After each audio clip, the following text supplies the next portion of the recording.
Dungeons & Dragons 5.5e. Noções básicas, preparação e sessão do livro do mestre. Regras do D&D. Uma produção RPG Next. Este programa só foi produzido e publicado graças aos nossos padrinhos e madrinhas. Que o Nicolas os abençoe. Além deste, temos muitos outros conteúdos disponíveis. Para acessar nossos materiais exclusivos, basta se tornar um apoiador no aplicativo do Apoia-se ou um membro do canal RPG Next no YouTube. Bom dia, boa tarde, boa noite. Rafael47, de volta em mais um episódio do Regras do D&D. E finalmente cheguei no livro do mestre, que foi o livro mais votado entre o livro do mestre ou o livro dos monstros. Então estou aqui trazendo a leitura desde o início. Vai ser uma longa jornada de vários episódios para a gente poder ler de cabo a rabo o novo livro do mestre, com os meus comentários, as minhas observações e, quem sabe, alguma participação do pessoal no chat ao vivo também. Certinho? Então vamos lá. O que vai ter aqui nesse episódio? A gente vai começar com o primeiro capítulo do livro, que se chama Noções Básicas. Nesse episódio aqui, eu vou ler os principais tópicos, que são: o que um mestre faz, o que há de novo nessa versão de 2024, que na verdade agora é a 5.5e, quais são os materiais necessários, preparando uma sessão, como conduzir uma sessão, e aí eu finalizo o episódio de hoje com um exemplo de jogo, certo? Bom, tem imagens também no livro que eu vou tentar descrever para quem só está ouvindo o programa, porque as imagens, assim como no livro do jogador, eu acho que estão bem bonitas. Sobre o episódio passado, o último episódio gravado, a sequência final do livro do jogador, uma enquete ficou em aberto que tinha a seguinte pergunta, né? Sobre o glossário de regras do D&D 5.5e, lá no livro do jogador. Dos 25 votos, porque eu tinha 3 perguntas, eu coloquei se a pessoa gostou bastante, se ela achou útil, mas que gostaria das regras no livro também, e a terceira opção era a opção se ela não gostou por algum motivo. Ninguém votou, já deixo claro aqui que ninguém votou que não gostou, né? Faz sentido, por que não, né? Mas entre as duas que foram votadas, 64%, basicamente 2/3, votou em gostou bastante, e 1/3, ou mais ou menos 1/3, 36%, optou por achei útil, mas queria regras no livro também.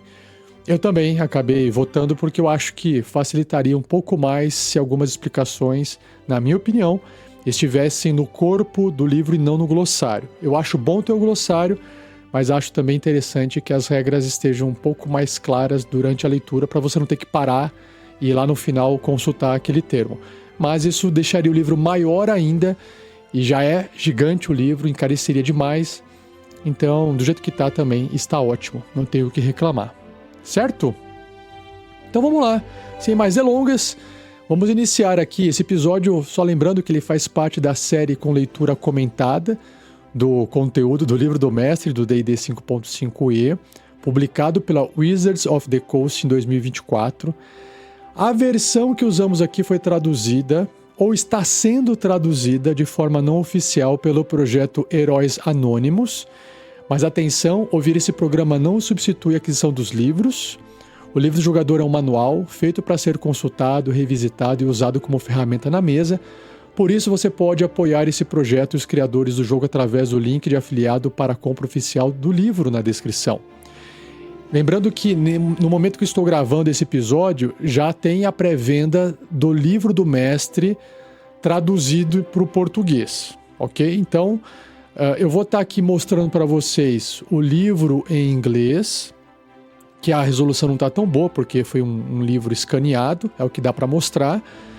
E a leitura, a parte textual, ela está sendo traduzida, então eu vou estar lendo de um outro documento a tradução para ficar mais fluido, ok? Então é isso, agora pegue seus dados, abra o livro e vem comigo se aprofundar nas regras. E se quiser adquirir a pré-venda, o link de afiliado da Amazon está na descrição do episódio, ou no código QR aí na transmissão para você que está vendo isso em vídeo, beleza? Então, simbora, vamos lá. Então vamos lá.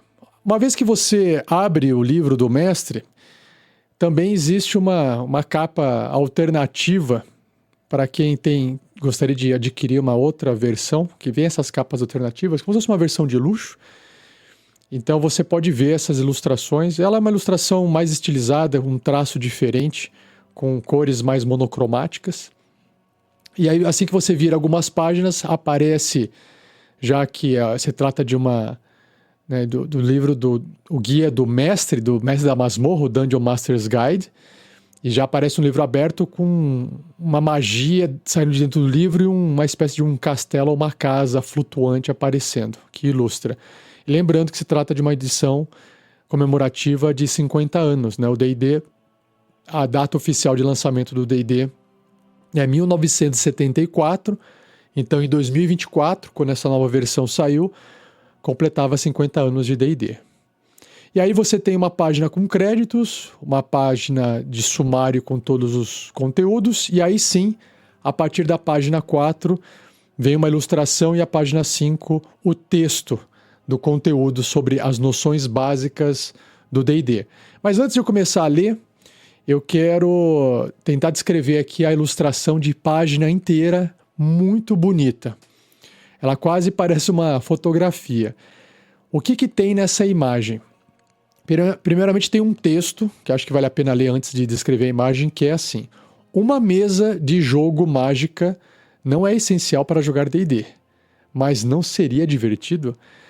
Imagina uma biblioteca cheia de livros nas paredes, com uma escadaria para levar para mais livros no alto, e no centro dessa sala cheia de livros, nós temos uma grande mesa com miniaturas, ou com uma cidade medieval em miniatura no centro. Em volta tem fichas de personagens, tem uma bandeja com comes e bebes. É como se o pessoal estivesse chegando numa sala, numa biblioteca, para poder jogar D&D usando esses props. O escudo do mestre, nesse caso, ele se assemelha a uma muralha dessa cidade medieval, né, com torres e o muro. E aí tem um portal no centro, a porta de entrada, que é a porta de entrada para a cidade que forma o escudo do mestre. Mas esse portal ele tem uma espécie de efeito mágico, como se fosse um portal de teletransporte. E atrás tem assim um grid de batalha com várias miniaturas em cima e papeizinhos de anotações grudado por dentro da muralha. Então é só como se fosse uma mesa de RPG mágica, tá? É muito bonita a ilustração. E aí vamos lá começar a leitura do texto. Conforme eu for lendo aqui, eu vou virando a página, beleza? Então, o que o documento traz de informação escrita? Ele fala assim: noções básicas, capítulo 1. Dungeons & Dragons é um jogo onde você e seus amigos interpretam personagens e constroem uma história juntos. Enquanto o livro do jogador ensina você a jogar e a criar personagens que são os heróis da história, o livro do mestre é destinado ao jogador que conduz o jogo e assegura que todos estejam se divertindo. Aí já vou fazer uma observação sobre isso. Esse jogador é o mestre, ou DM. Ser um mestre é uma experiência envolvente, enriquecedora e gratificante, e esse capítulo apresenta os conceitos básicos de assumir essa função. Qual é o comentário que eu gostaria de fazer? Nessa frase que ele diz que o livro do mestre é destinado ao jogador que conduz o jogo e assegura que todos estejam se divertindo, né? Ele traz essa segurança. Talvez eu esteja interpretando de outra forma, mas eu não acho interessante jogar essa carga de responsabilidade nas costas do mestre, porque eu acho que essa frase ela pode trazer um pouco de um peso que não necessariamente precisa existir. Eu acho que não tem problema o mestre ocupar esse assento do tipo, eu vou assegurar aqui a experiência, vou assegurar a diversão. Eu acho que as palavras foram mal usadas. Eu acho que o mestre ele pode sim ser responsável por algumas coisas, como eu vou assegurar que eu vou preparar, eu asseguro que eu leio a aventura, eu asseguro que eu esteja pronto de alguma forma para poder apresentar os desafios da história, os NPCs, os personagens, etc. Eu asseguro a fazer o meu melhor. Mas eu acho muito arriscado falar, eu asseguro a diversão. Porque, gente, há uma discussão intensa de que ser mestre é difícil, porque é ele que é responsável, é ele que tem que fazer tudo. O mestre já tem bastante trabalho, que envolve preparo, que envolve estudo. Inclusive tem um livro separado só para ele, livro do mestre, né? E aí os jogadores que têm todo o conforto do mundo em apenas pensar em criar o seu personagem e ficar recebendo toda a condução do mestre, dizer que ele assegura, eu acho complicado. Eu, como mestre de aluguel que já fui, aí era diferente. Eu estava prestando um serviço e aí sim, eu tinha que assegurar a diversão dos meus jogadores, porque eles estavam, meus clientes estavam pagando para mim com a expectativa de que eu pudesse fazer esse melhor. Obviamente que o jogo não ocorre sozinho e não ocorre só com base no mestre. Eu acho que todos os jogadores, independente do mestre, não só o mestre, tem que trabalhar para poder garantir a diversão de todos. Mas numa mesa paga, num serviço de mestre de aluguel, vai envolver um peso sim maior nas costas do mestre, porque isso é o que é esperado. Mas também não há como garantir isso, tá? Então fica aí essa minha observação, a minha crítica a essa palavra de assegurar a diversão. Beleza? Vamos voltar aqui, vamos continuar. Porque o próximo tópico é o que um DM, o que um mestre faz. Continuando. O mestre assume diversos papéis interessantes. Eu vou ler todos aqui, depois eu leio a frase inteira. Então temos ator, diretor, improvisador, árbitro, narrador, professor, construtor de mundos. Então, como ator, o mestre interpreta os monstros, escolhe suas ações. Aqui ele está chamando de monstros, inclusive, os personagens NPCs, tá? Os personagens das cidades e tal, todos são considerados monstros, tá? Escolhe suas ações e realiza as jogadas de dados para os seus ataques. Ele também interpreta todas as pessoas e os personagens dos jogadores que os jogadores encontram. Que os personagens dos jogadores encontram. Diretor. Assim como um diretor de cinema, o mestre decide e descreve o que os personagens dos jogadores encontram ao longo da aventura. Ele é responsável pelo ritmo da sessão de jogo e por criar situações que promovam a diversão do grupo. De novo aqui, mais esse ponto, o que eu concordo que sim, acho que ele também, acho que ele é corresponsável pelo ritmo da sessão de jogo. Ele não é o único responsável, porque os jogadores que estão controlando os personagens também ditam o ritmo da sessão de jogo. Se o jogador quer ficar enrolando, o mestre ele até pode contribuir para, pessoal, vamos lá, não sei o quê, e encurtar algumas cenas, por exemplo. Mas não é única e exclusivamente o papel do mestre fazer isso. E aqui, de novo, por criar situações que promovam a diversão do grupo. Assim, aqui não é responsabilidade, ele está criando situações para promover a diversão do grupo. Assim como os personagens dos jogadores, ou os jogadores que estão controlando os personagens, também vão criar situações que promovam a diversão do grupo. Então não é um papel único do mestre, ok? Improvisador. Um aspecto essencial de ser mestre é aplicar as regras enquanto o jogo avança, imaginando as consequências das ações dos personagens de forma a tornar o jogo envolvente e divertido para todos. Assim como os jogadores também vão improvisar. Árbitro. Quando a situação não é clara sobre o que deve acontecer a seguir, o mestre decide como aplicar as regras da melhor forma. Aqui sim, ser um árbitro ele tem que ser mesmo. Narrador. O mestre desenvolve aventuras e cria situações que incentivam os personagens a explorar e interagir com o mundo de jogo. Professor. Muitas vezes cabe ao mestre ensinar novos jogadores as regras e mecânicas do jogo. Concordo plenamente. E construtor de mundos. O mestre cria o cenário em que as aventuras acontecem. Mesmo ao usar um cenário publicado, ele pode adaptá-lo ao seu estilo e à história da campanha. Então vamos lá. O construtor de mundos tem gente que gosta, que em inglês é o world building. O pessoal adora, né? Tem gente que adora construir o mundo que vai criar os pilares, né? Que vão sustentar aventuras ou campanhas em cima daquilo. E aqui também ele fala o cenário publicado. Vocês vão ver mais para frente no livro que o cenário publicado aqui do D&D 5.5e é Greyhawk, não é Forgotten Realms. Já era Greyhawk antes, lá na 4ª edição, na 3ª edição. Na 5ª edição, eles trouxeram Forgotten Realms e agora, na 5.5e, eles voltaram a Greyhawk. Na minha opinião, baseado em nada, só na minha percepção, na minha observação, eu acho que eles tomaram essa decisão de voltar ao Greyhawk, porque aí eles usam o mundo de Greyhawk como mundo base, e aí eles vendem o suplemento de Forgotten Realms. Eu acho que fica mais fácil de vender um novo suplemento de campanha separado. Eu acho que foi uma decisão comercial, na minha opinião. Eu não me importo necessariamente com o cenário.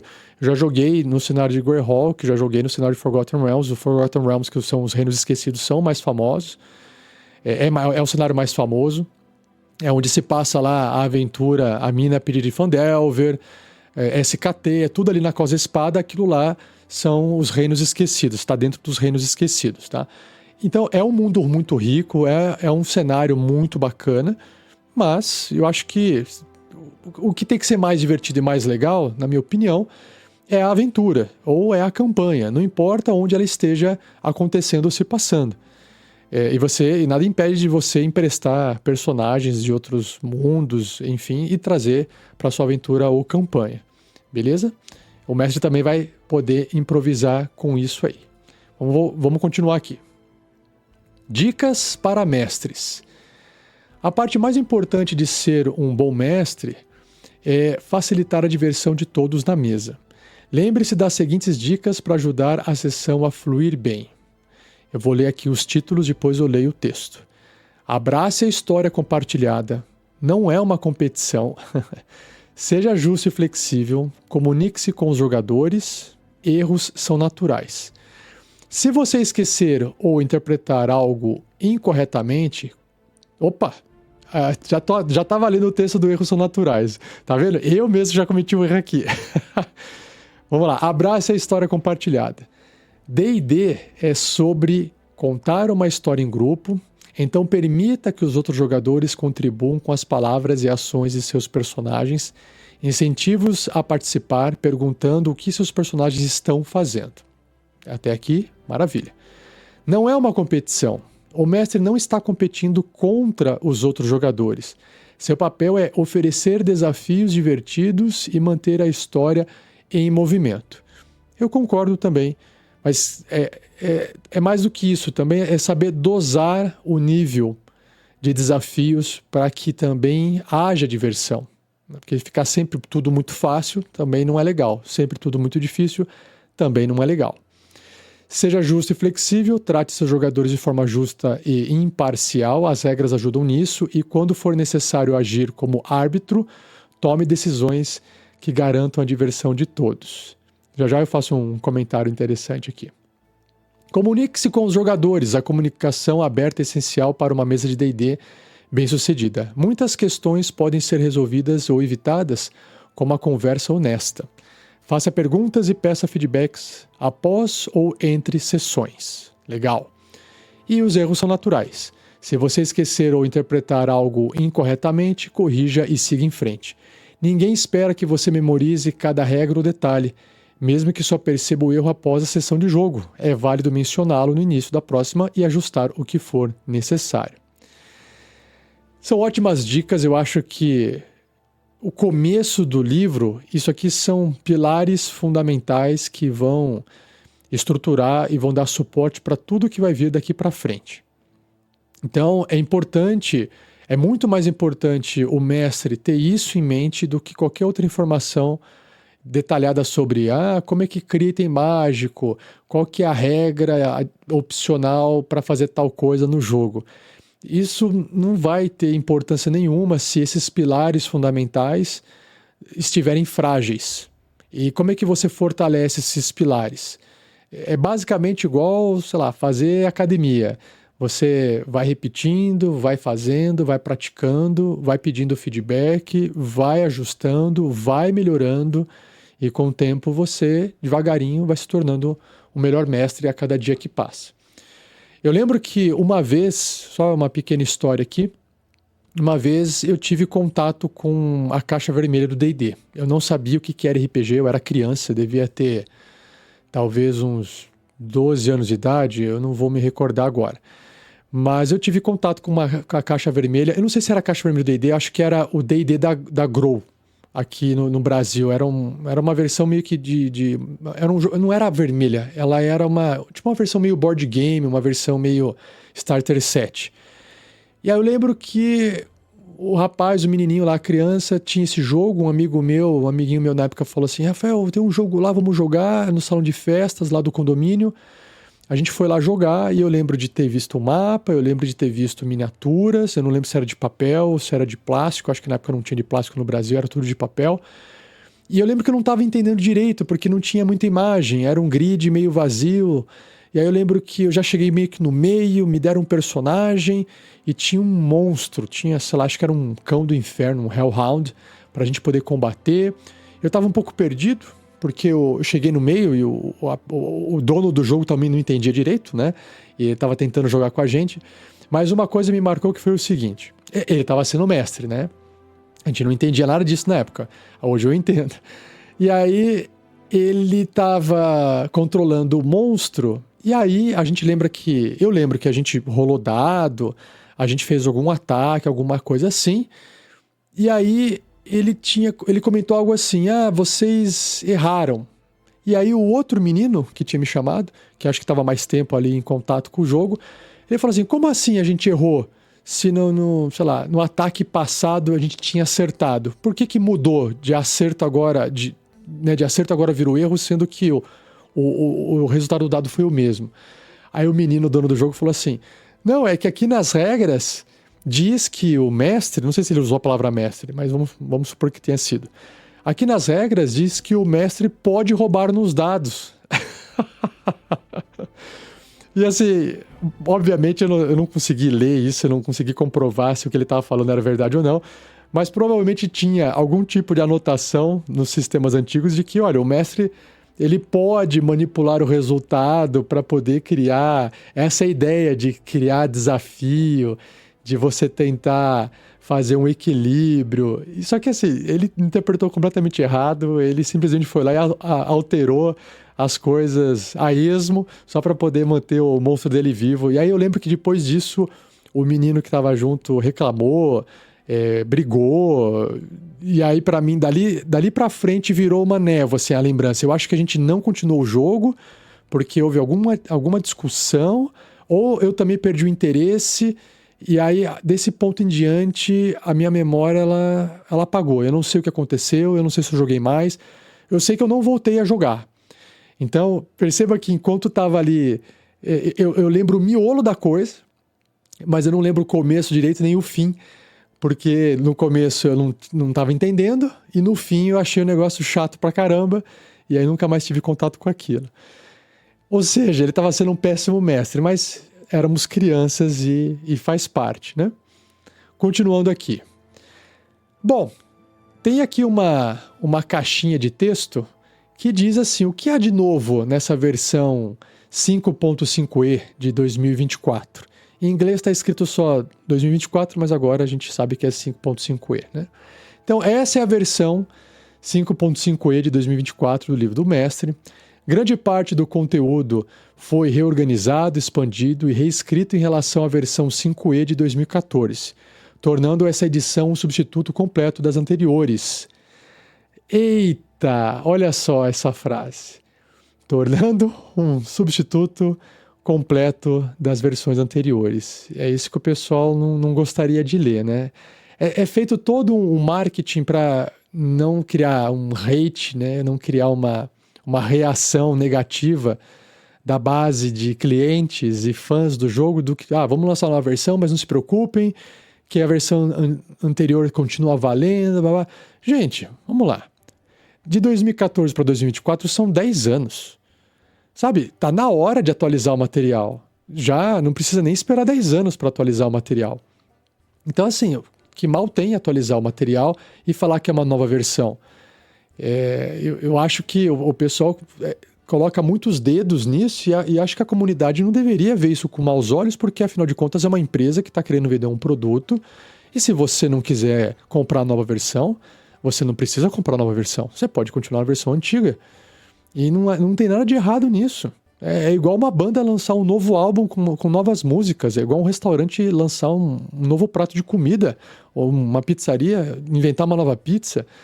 Então, assim, né, um board game lançar uma nova versão corrigindo as regras ou lançar um novo jogo.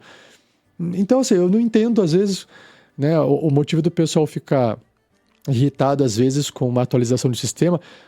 Agora, claro que a comunicação e o marketing da empresa podem trazer problemas. O tipo, falar assim, essa aqui é a versão definitiva e nunca mais iremos atualizá-la. Aí se ferraram, né? Se fizeram isso de forma errada, já era. Agora, o que elas podem fazer também e falar pode falar assim, gente, olha só, então, a gente precisa fazer algumas atualizações do jogo. Vai sair em 2024, o jogo completa 50 anos. Então, vamos aqui lançar uma nova versão, porque a gente tem bastante coisa para poder atualizar, a gente tem bastante coisa para poder apresentar para vocês. A gente tem interesse em fazer essa atualização para que a gente possa trazer novidades, enfim, acho que é tudo uma questão de comunicação. Mas estou indo longe demais, vamos continuar lendo aqui a caixinha de texto. Então, quais são os destaques que tem aqui no livro, que eles citaram nessa caixinha de texto? Conselhos valiosos, cada capítulo, especialmente os capítulos 1, 2, 4 e 5, oferece novos conselhos para mestres de todos os níveis de experiência. Fichas de controle, fichas úteis ao longo do livro fornecem ferramentas para planejar sessões e acompanhar a campanha. Elas também estão disponíveis para download lá no site ddbeyond.com. Essas fichas de controle é verdade, eu já vi. Vou poder apresentar em áudio e em vídeo também. Também achei bem interessante. Ajuda na preparação de encontros, as regras para estimar a dificuldade de encontros de combate foram atualizadas, como abordado no capítulo 4. Componentes pré-desenvolvidos, amostras de aventuras no capítulo 4. Deixa eu ver o título do capítulo 4. Criando Aventuras, que ele citou 2 vezes. Um cenário de campanha no capítulo 5, que é o Greyhawk, e novos mapas no apêndice B, que esse aqui não tem como eu fazer um podcast de mapa, né? Facilitam o início de uma sessão de jogo. Mais um tópico, itens mágicos expandidos e revisados. O capítulo 7 está repleto de novos itens mágicos e revisões de itens antigos. Essa parte do livro vai ser longa, porque é de A a Z, haja item mágico, é igual a parte de magias do livro do jogador. Bastiões, isso aqui é novidade. O capítulo 8 introduz regras para os personagens dos jogadores construírem, manterem e desfrutarem de suas próprias fortalezas. Um capítulo separado, dedicado para isso. É como se fosse um minigame dentro do jogo. E por fim, o glossário de conhecimento. No apêndice A, um glossário útil explica muitas das figuras e locais icônicos do multiverso D&D, assim como tinha o glossário no livro do jogador. Certo? Bom, virando de página, vamos ver o que tem na próxima página. Ele continua aqui com materiais necessários ou coisas que você precisa. O que você precisa para jogar não mudou muito desde a primeira publicação do jogo de 1974. Nós temos aqui, então, o livro de regras, alguns tópicos. Eu vou ler aqui, livro de regras, um mestre, jogadores, um lugar para jogar, certo? Vamos ler cada um desses tópicos. Livro de regras. Como mestre, você precisará deste livro, além do livro do jogador, que contém a maior parte das regras do jogo, e do livro dos monstros. Seus jogadores também precisarão de acesso ao livro do jogador, que pode ser compartilhado entre eles, se necessário. Informe os jogadores com antecedência sobre quais livros, além do livro do jogador, eles podem consultar durante uma sessão de jogo. Por exemplo, não é apropriado que os jogadores consultem o livro dos monstros, ou ferramentas digitais equivalentes, para procurar um monstro que estejam enfrentando. Caso esteja usando uma aventura publicada, uma aventura que foi publicada, tá vendo? Ó, não é a aventura pronta, não é a aventura feita, a aventura publicada. Peça que os jogadores evitem ler essa aventura para preservar as surpresas. Deixa eu fazer um comentário aqui sobre essa questão de jogo, de aventura, que acho que vale a pena a gente comentar aqui e filosofar um pouco, que é o seguinte. Vamos lá. Eu já fiz um episódio lá na Forja falando um pouco sobre isso, eu vou trazer aqui de novo essa reflexão, que é: o que eu estou lendo agora não é o jogo do Dungeons and Dragons, não é o jogo de RPG. Eu estou lendo um manual de regras. Assim como todo jogo, vamos pegar um board game. Quando você abre o jogo e você pega o manual de regras e as peças, você está lendo o manual de regras e manipulando seus componentes. Não existe jogo. Um videogame, mesma coisa. Se você comprou a mídia e instalou no seu console, você ainda não tem jogo, você tem um software lá instalado. Se você comprou o disco físico, você só tem o disco físico. É isso, a gente fala que você comprou o jogo por conveniência. O que é isso? Isso aqui é o jogo do Dungeons and Dragons. Na verdade, são os livros de regras do jogo Dungeons and Dragons. O jogo ele só vai ocorrer quando você começar a jogar. Da mesma forma, uma aventura, é aqui que eu quero chegar, esse é o ponto que eu quero chegar. Uma aventura só vai ocorrer quando você começar a jogar aquela aventura. A aventura publicada nada mais é do que textos ou regras ou informações que guiam e auxiliam o mestre para a aventura que vai surgir, que vai ser criada quando você começar a jogar. Porque, veja bem, eu posso pegar a mesma aventura, a mesma história, o mesmo preparo, jogar com 2 grupos diferentes e ter histórias diferentes. Eu não vou dizer que vão ser completamente diferentes, mas dá para ser diferente o suficiente para você ouvir 2 grupos jogando a mesma aventura. Inclusive, eu cheguei a fazer isso quando eu fiz lá a Mina Perdida de Phandelver, fui lá e gravei, depois eu ouvi o que eu gravei. Eu ouvi outras mesas gringas e nacionais jogando a mesma aventura. Então, apesar dos eventos serem parecidos, de terem os mesmos personagens, o que acontece, a sequência dos fatos e a reviravolta que pode ocorrer diante das escolhas dos jogadores, muda a história. Muda, às vezes para mais, às vezes para menos. Então não fique preso a isso, não fique preso à aventura pronta, aventura feita. Para mim, a aventura só ocorre quando você joga. E por isso que eu prefiro falar aventura pré-feita, né, e não aventura feita, como o pessoal costuma dizer por aí. Aqui eles estão falando de aventura publicada, ou seja, é um material oficialmente publicado. Ok? Bom, essa foi a reflexão, vamos voltar aqui. O que mais que você precisa? Um mestre. Um dos jogadores assume o papel especial de mestre. Algumas pessoas gostam de ser o mestre sempre, enquanto outras podem acabar se sentindo presas como o mestre eterno do grupo. A seção Tamanho do Grupo, no capítulo 2, discute possibilidades sobre como dividir o papel de mestre entre diferentes jogadores de um grupo. Aí temos aqui também que você precisa de jogadores. Os jogadores que não são o mestre assumem os papéis dos heróis, também conhecidos como personagens ou aventureiros. D&D funciona melhor com 4 a 6 jogadores, além do mestre, mas é possível ajustar o jogo para grupos maiores ou menores. Veja a seção Tamanho do Grupo, no capítulo 2, para dicas de como adaptar a sessão. Eu joguei como mestre de aluguel bastante partidas com 6 jogadores no D&D 5e, na 5ª edição, e confesso que em determinada situação os 6 jogadores é muito aventureiro por desafio. Não é muito para conversa, para roleplay, para exploração, não é. Mas o desafio pode acabar ficando um pouquinho fácil. Se os jogadores não se importam tanto com maximizar ganho do sistema na hora de criar o personagem e gostar de colocar falhas, por exemplo, uma vez eu tive um jogador que jogou com um personagem que não tinha uma mão. E ele era um guerreiro. Então, isso consequentemente trazia algumas limitações para ele durante a aventura. Então, isso é legal. Eu acho que quando você tem um grupo que não está tão preocupado em min-max, né?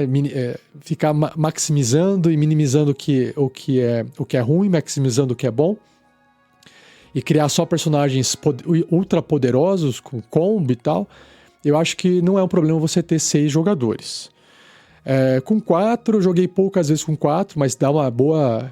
Fica bem desafiador e fica interessante, fica legal. Os jogadores ficam com mais medo e receio de qualquer desafio que tem pela frente. E 5 seria o equilíbrio ideal aí. Então depende muito do grupo também, tá bom? Voltando. E aí temos aqui um tópico que é encontrando jogadores. Eu acho que não é tão difícil encontrar jogador, é difícil encontrar mestre. Onde encontrar jogadores? Aqui estão algumas sugestões. Lojas de jogos ou hobbies, ou localizador de lojas no site da Wizards of the Coast, que só vai funcionar, acho eu, nos Estados Unidos, pode ajudar você a encontrar lojas próximas que hospedam eventos de D&D.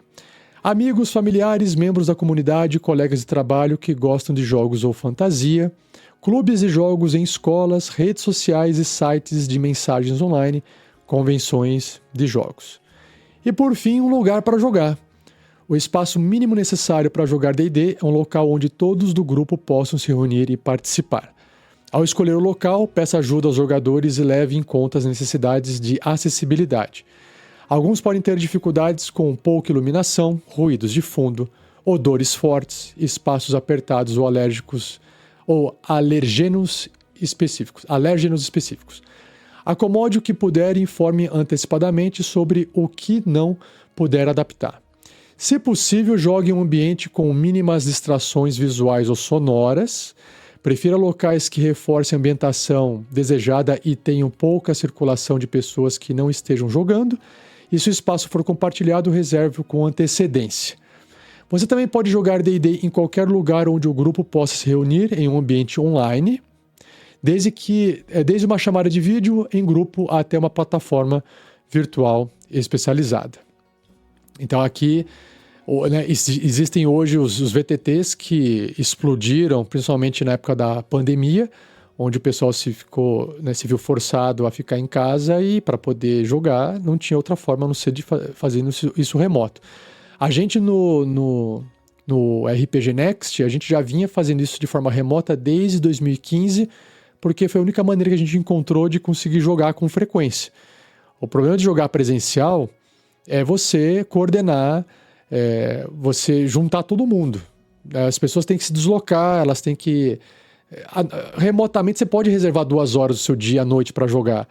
Você não consegue falar, gente, vamos jogar na quarta-feira à noite, depois do trabalho. Fica difícil você fazer toda uma movimentação, você se deslocar, gastar com tempo, gastar dinheiro, às vezes gasolina ou passagem, enfim, para poder se deslocar.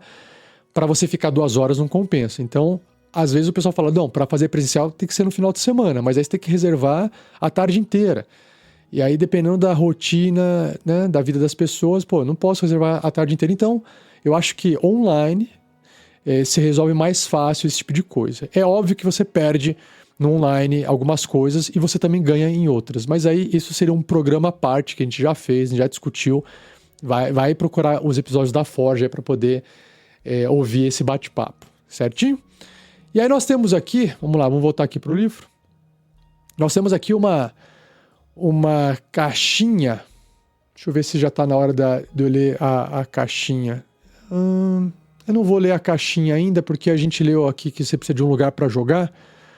Vamos ler primeiro dados, depois eu leio materiais para anotações. Depois eu leio a caixinha, acho que fica melhor. Então vamos lá.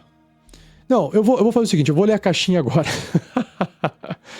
Porque eu sigo minha sequência aqui, fica melhor. Porque ele acabou de falar de um lugar para jogar, ele vai falar de agendar a sessão de jogo. Acho que faz sentido, ó. Agendando sessões de jogo. Organizar uma sessão pode ser desafiador devido aos horários de cada um. Foi o que eu acabei de falar. Alguns grupos jogam semanalmente por algumas horas, enquanto outros dedicam o dia inteiro por mês. Crie uma agenda que funcione melhor para o seu grupo. Eu estou falando isso sem querer, não tinha visto que estava escrito isso aqui. Para grupos novos, uma sessão única, normalmente chamada de one shot, pode ser útil, ajudando todos a experimentar o jogo antes de se comprometerem com uma campanha, que é uma sequência de partidas, né? Grande, que pode durar mais tempo. Conflitos de agenda são inevitáveis às vezes, e a seção Tamanho do Grupo, no capítulo 2, oferece algumas orientações sobre como proceder quando um jogador precisar faltar a uma sessão. O capítulo 2 se chama Conduzindo o Jogo, certo? Bom, voltando aqui para os conteúdos, os elementos que você precisa ter. Dados. É necessário um conjunto completo de dados poliédricos D4, D6, D8, D10, D12 e D20. Ter ao menos 2 de cada tipo é útil, e o ideal é que cada jogador possua seu próprio conjunto. Existem diversas opções de lançadores de dados digitais. Lançadores de dados online são facilmente encontrados na internet.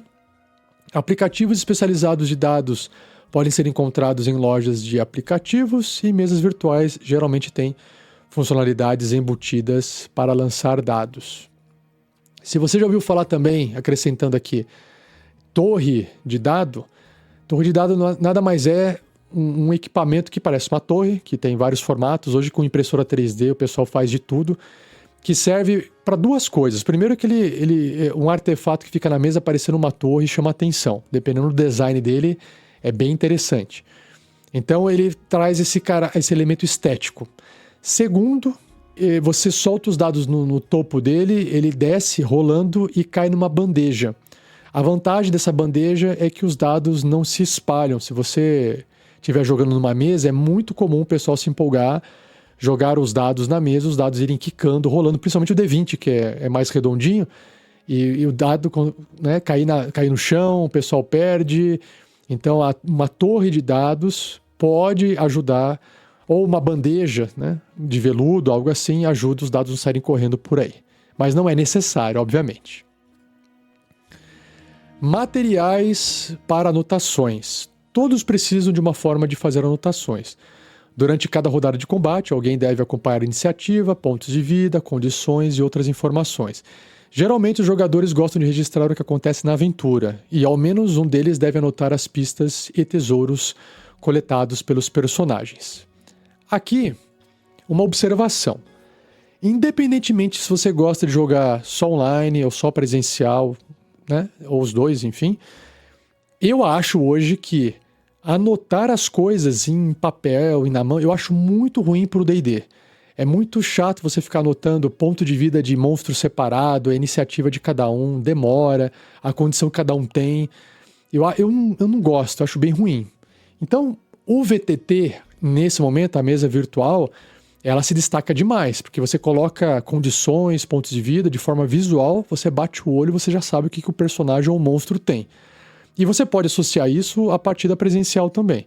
Você pode simplesmente usar o VTT, a parte de controlar a ficha de personagem digitalmente, onde você marca, adiciona e remove condições ou números com facilidade. Você pode rolar iniciativa no VTT também com facilidade, mas você está jogando ali numa mesa normal, com miniaturas, ou enfim. Então eu acho legal quando você une o útil ao agradável. O D&D é um sistema com foco gameista que é natural que ele tenha muitos elementos de informação, ponto de vida, valor da iniciativa, o cara está com uma condição, ele foi atacado por um monstro que diminuía a força dele, aí você tem que anotar aquela força menor. Então são muitas coisas que você vai anotando, e pior ainda, quando você termina a aventura ou a one shot ali, a partida do dia, e você vai continuar aquilo no dia seguinte, ou no mês seguinte que seja, imagina você ficar lembrando, né, tudo que aconteceu, tudo que está acontecendo, as condições. Então é interessante você procurar também no digital uma forma de auxiliar o mestre a não ter que fazer essas anotações em papel, na minha opinião, certo? Mas continuando aqui, ó. Fichas de personagens, outro elemento, outro item. Os jogadores precisam de um meio para registrar informações importantes de seus personagens. Um papel simples pode funcionar, mas fichas oficiais ou personalizadas podem ser mais úteis para os jogadores organizarem as informações. Existem também fichas digitais, né, como eu comentei, ideais para jogos online ou com ferramentas de mesas virtuais. Não, também é ideal para jogos presenciais. Diário de campanha. Ao longo desse livro você encontrará fichas de controle que auxiliam o mestre, desde fichas de PNJs, que são os NPCs, os personagens não jogáveis, e povoados, até fichas que você pode usar para garantir que esteja oferecendo uma quantidade justa de itens mágicos aos aventureiros. Essas fichas de controle podem servir de base para um diário de campanha. Aí tem que ver o capítulo 5, que está com o nome de Criando Campanhas, tá? E ajudam no planejamento de aventuras e construção do mundo. Você pode escanear ou tirar cópias dessas fichas para uso pessoal, e versões para downloads estão disponíveis lá no site do ddbeyond.com. Mais uma vez, aqui o diário de campanha fica muito fácil você fazer se você estiver usando um software também. Tem softwares específicos hoje para só isso, para fazer isso, ou você pode só estar usando o VTT e anotando as coisas ali num journal, por exemplo, da vida. Beleza? Adições úteis. Recursos adicionais podem enriquecer o seu jogo e torná-lo mais divertido. Muitos desses recursos possuem versões digitais, tornando computadores, tablets e smartphones elementos essenciais em algumas sessões de D&D e para certos jogadores. Quais são eles? Escudo do Mestre. Um escudo do mestre oculta à vista dos jogadores seus livros, anotações e jogadas de dado. Veja a seção garantindo a diversão para todos mais adiante nesse capítulo para entender quando e por que você pode querer esconder as jogadas de dados. A maioria dos escudos do mestre apresenta arte nos painéis voltados para os jogadores e informações úteis sobre as regras nos painéis voltados para o mestre. Alguns podem ser feitos de madeira trabalhada ou esculpidos para ambientar o jogo. Você não precisa de uma tela física para ocultar informações ao jogar online, mas pode ser útil ter acesso rápido a essas informações importantes por definições de condições, como definições de condições, ações comuns e outras regras essenciais. De fato é muito útil, tá? Alguns mestres montam uma tabela física do mestre próxima à tela do computador. Uma plataforma virtual pode incluir esse tipo de referência integrada. Concordo. Mais um tópico. Aventuras e livros de referência. Além dos 3 livros de regras básicas, existe uma ampla variedade de conteúdo adicional disponibilizado pela Wizards of the Coast e outras editoras. Algumas oferecem ganchos, tramas, mapas e encontros que você pode utilizar em sua mesa. Livros de referência incluem opções para novos personagens, novos monstros e inspiração para criar suas próprias aventuras e campanhas. Você pode jogar D&D sem esses produtos adicionais, mas muitos mestres e jogadores os consideram acréscimos empolgantes ao jogo. Até que beleza. Grid de batalha e miniaturas. Alguns mestres utilizam um grid de combate e miniaturas para gerenciar encontros de combate, o que ajuda os jogadores a visualizar as cenas durante o jogo presencial. Uma tela de vinil apagável com grid impresso, um quadro branco com grid, uma base de corte, uma grande folha de papel quadriculado ou um mapa impresso em pôster. Qualquer um desses pode servir como grid de combate. O grid deve ter marcações quadradas de 2,5 centímetros de lado. Pode ser uma TV também. Você também precisa de miniaturas de plástico ou metal para representar personagens e monstros no jogo, mas se não tiver miniaturas disponíveis, pode usar moedas, dados extras, marcadores de papel ou até pedaços de doce. Balas. Muitas ferramentas de software projetadas para facilitar o jogo de D&D online oferecem grid de batalha. Mesmo sem essas ferramentas, muitos jogos de D&D online utilizam compartilhamento de tela combinado com softwares de ilustração, quadros brancos compartilhados ou ferramentas similares como grids de batalha simples. Alguns mestres preferem softwares que controlam a iluminação e mostram aos jogadores exatamente o que podem ver. Outros acham que ferramentas complexas atrapalham o jogo. Use o que funciona melhor para você no seu grupo. Aqui já fizemos conversas nos episódios da Forge, já discutimos sobre exatamente isso. O quanto usar de suporte digital ou não usar, em que momento aquilo mais atrapalha do que ajuda. A gente já fez essa conversa e bate-papo. Se você quiser complementar né, o seu conhecimento de mestre, ou quiser de repente ter outras visões sobre esse tipo de uso de grid de batalha, miniaturas, uso de software, de VTTs, procura aí no nosso episódio da Forja, beleza? Nós temos mais aqui, ó, cartas acessórias. Alguns jogadores e mestres acham útil ter informações disponíveis em forma de cartas. Eu também acho. Você pode comprar ou produzir cartas que contenham magias, itens mágicos, blocos e estatísticas de monstros, referências de regras e outras informações para facilitar a consulta. Certo? Uma coisa aqui. Nós temos aqui no RPG Next aquele deck de cartas críticas, que é um tipo de acessório para o jogo opcional que a gente criou, inspirado nos decks antigos lá da Paizo, de Pathfinder, se eu não me engano, da primeira versão. O D&D 4ª edição trouxe muito forte as cartas dos poderes, né? Na época chamava poderes. Então, todo personagem tinha poder à vontade, poder por encontro e poder diário. E aí essas cartas com esses poderes se influenciaram a 5ª edição. Na 5ª edição também tem esses acessórios de cartas, principalmente para as magias. E, obviamente, eu acho que isso facilita demais. Na 5.5e, na edição de 2024, o board game, que é o Starter Set, eu chamei de board game, mas o Starter Set do D&D, ele veio com aspecto de board game. Por que eu falo isso? Ele veio com todos os componentes necessários para que você possa jogar o RPG, o D&D, sem você precisar, sei lá, eu preciso aqui de um suporte, vou pegar um papel para poder anotar essas informações. Eu vou fazer uma ficha para poder me ajudar a fazer tal coisa. Ele já veio com todos esses cartões. Ele tem cartão de monstro, ficha de item, ficha de habilidade, ficha de magia. Ele é realmente um board game, igual um jogo tabuleiro, que você senta, abre a caixa, sai jogando e não precisa trazer nenhum componente extra para poder jogar. Eles fizeram isso com essa nova versão, esse Starter Set, que inclusive tem link de afiliado da Amazon para você poder comprar no site do RPG Next, aí na loja. Certo? E aqui tem uma... Deixa eu ver, dar uma olhadinha aqui no livro. Deixa eu ver, acho que a gente acabou aqui a página 7. Existe uma ilustração. O que é ilustração? Primeiro tem um textinho, ele fala assim: o que fazer quando um dado cai inclinado? Consulte o fim desse capítulo para obter dicas. Aí tem um dado inclinado, na ilustração é um D20 que está inclinado. Ele está quase mostrando 20, mas o que está inclinando é que é uma brincadeira que eles fizeram na ilustração.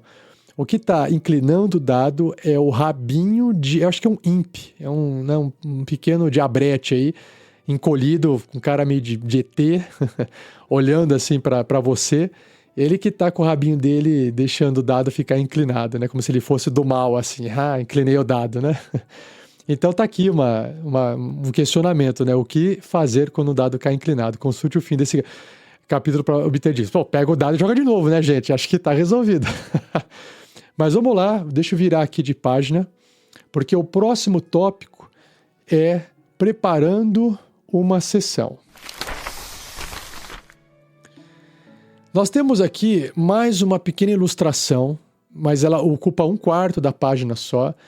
Ela tem o seguinte texto, depois eu tento descrever ela para você. O texto é: assim como Zugtmoy, acho que é assim que fala, Zugtmoy, ou Zugtmoir, não sei, não é francês, é M-O-Y, Zugtmoy. A rainha demônio dos fungos cultiva seus jardins de fungos, você também pode cuidadosamente cultivar uma campanha vibrantemente crescente. A ilustração é exatamente essa rainha demônio dos fungos. Parece uma moça. Pega uma moça lá da série do jogo Last of Us, que tem o cabelo dela e o ombro, como se fosse a roupa, o cabelo misturando com a roupa ali do corpo no ombro, aquelas placas, aquelas orelhas de fungo saindo para trás. E aí o braço dela também tem umas coisas estranhas, ela tá segurando na mão um fungo e parece que ela tá cheirando. O olho dela é preto, é totalmente preto. Então acho que tá aí, ó, a rainha, como é que é? A rainha demônio dos fungos. Ela não parece tão demônio, mas eu não conheço esse NPC, esse monstro aqui. Mas vamos pro texto então. Vamos lá. Preparando uma sessão. Quanto mais você se prepara antes do jogo, mais fluida será a sessão, até certo ponto. Para evitar estar pouco ou excessivamente preparado, siga as diretrizes do guia de 1 hora abaixo e priorize o que preparar, conforme o tempo disponível. Então, o guia de 1 hora. Uma sessão de D&D geralmente começa com uma conversa informal enquanto todos se acomodam. Assim que a sessão inicia, ou a partida, a maioria dos grupos consegue realizar pelo menos 3 atividades em 1 hora de jogo. Cada atividade, entre aspas, pode ser uma das seguintes: explorar um local, como uma câmara, ou um castelo, ou uma caverna. Conversar com uma criatura inteligente. Chegar a um consenso sobre uma divergência de opiniões. Resolver um enigma ou quebra-cabeça difícil. Sobreviver a uma armadilha mortal. Enfrentar um combate de baixa dificuldade. Aqui tem 6 pontos. Então, se você conseguiria mais ou menos fazer 3 em 1 hora, todos esses numa aventura dariam 2 horas. Ou seja, mais ou menos uma one shot. Continuando o texto. Um encontro de combate mais difícil pode contar com 2 ou 3 atividades. E uma negociação tensa pode consumir a maior parte ou a totalidade de 1 hora de sessão. Sim. Beleza? Então, só para ter uma noção aí, principalmente, se você é mestre, não importa se é de primeira viagem ou não, acho que até para o mestre mais experiente, isso é importante. Você vai para um evento, vai preparar uma one shot, prepara algo de 2 horas, mas encaixe algo de 2 horas dentro de 3 horas. É a minha recomendação. Você sempre vai gastar um tempo ali explicando alguma coisa, pode acontecer um atraso e tal.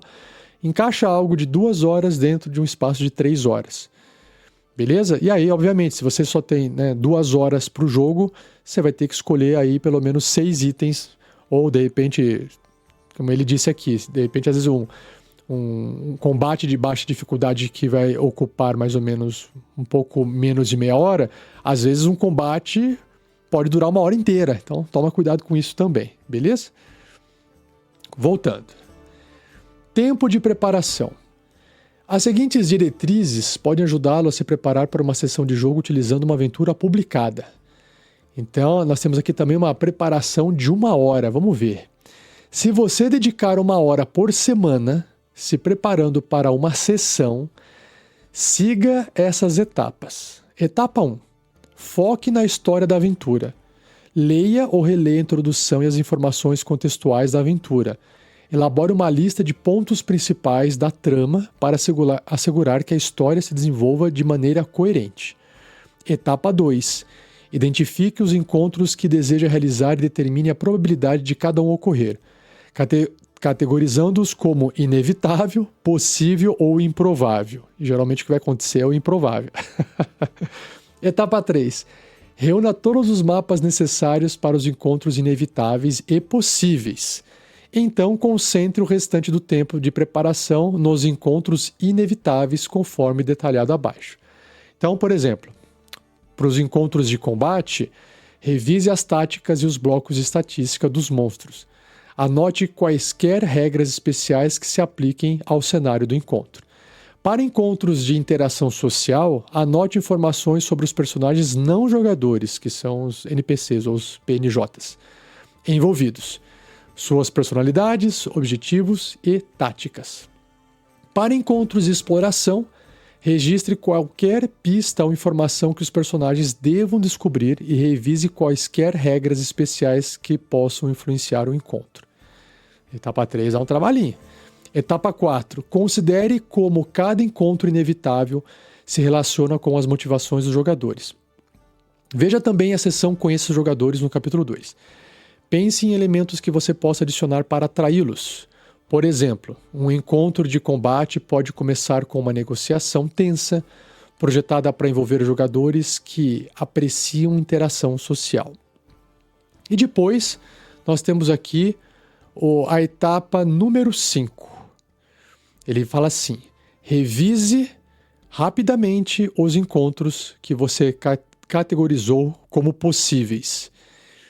Então perceba que o mestre ele tem trabalho para fazer. E é uma manutenção. Deixa eu mudar aqui, até quero que isso fique evidente, fique claro. Eu acho que assim, bons mestres também, acredito eu, que se tornam bons mestres por serem pessoas dedicadas à manutenção. Tem gente que já nasce com, sei lá, habilidade, com desenvoltura, capacidade de improviso, e ele consegue criar ótimas experiências sem ficar se preparando tanto assim. Por exemplo, esse não é o meu caso. Eu sou um mestre que eu preciso de preparo para eu poder me sentir confortável, para eu me sentir tranquilo, e quando a aventura começar e algo de improvável acontecer, eu consiga improvisar com mais facilidade, porque eu já estou dentro de um ambiente onde eu preparei a casa, sabe? É mais fácil lidar com o improviso quando você está mais preparado com as questões ao redor daquela coisa, daquela coisa que era improvável de acontecer, que acabou acontecendo. Então eu acho que sim, essas dicas dessas etapas aqui são extremamente importantes, porque ela vai ajudar principalmente o mestre novato a começar. Tá? Então é a minha sugestão seguir isso aqui à risca no começo, até para mestres que são mais experientes, estão precisando afiar o machado, sabe? Vamos lá, continuando aqui. Agora, uma preparação de 2 horas. Então, se você tiver mais de 1 hora para se preparar, adicione essas etapas aqui, ó. Então, aqui ele tem um passo número 6, porque aí você passou da primeira hora e você já tem 1 hora extra, indo para a segunda hora, né? 2 horas. Então, continua. Etapa 6. Revise cuidadosamente cada encontro possível. Etapa 7. Utilize o tempo restante para criar ferramentas de improvisação. Veja também a seção Improvisando Respostas no capítulo 2. E aí, se você tiver 3 horas, preparação de 3 horas, então, se você tiver 3 horas para se preparar, adicione as etapas a seguir. Então, nós vamos para a etapa 8. Dê uma olhada em cada encontro improvável. Beleza? Porque aí você já está chegando no que é improvável de acontecer, né? E aí, a etapa 9. Crie um encontro projetado para atrair especificamente um jogador, ou altere um encontro existente para relacioná-lo aos objetivos e motivações do personagem desse jogador. Ao longo de várias sessões, faça isso para todos os jogadores e seus personagens. Então, perceba, o que é o ideal? O ideal seria você fazer até a etapa 9 e gastar essas 3 horas de preparo. Imagina que você está gastando 3 horas de preparo na semana e você vai jogar uma vez na semana, um exemplo. Então, se a sua partida for durar 3 horas, que em média pode acabar durando 3 horas, se for no digital, presencial pode se estender um pouco mais, indo para 5 ou até 6 horas, mas eu acho que é mais difícil hoje em dia isso acontecer. Então, o mais provável é partidas online de 3 horas na média, acredito eu acho, não fiz nenhuma pesquisa para saber a estatística disso. Perceba que o mestre ele vai estar 3 horas ali com os jogadores criando, ajudando, improvisando também, apresentando o que foi preparado, e ele vai estar com 3 horas extras nos bastidores sem que ninguém veja o que ele está fazendo. Então, perceba que o trabalho do mestre é sempre grande, tá? Eu estou querendo valorizar o mestre aqui porque o mestre tem que ser valorizado, porque ele sim, só o fato de você encontrar um mestre disposto a mestrar, já tem que bater palma para ele.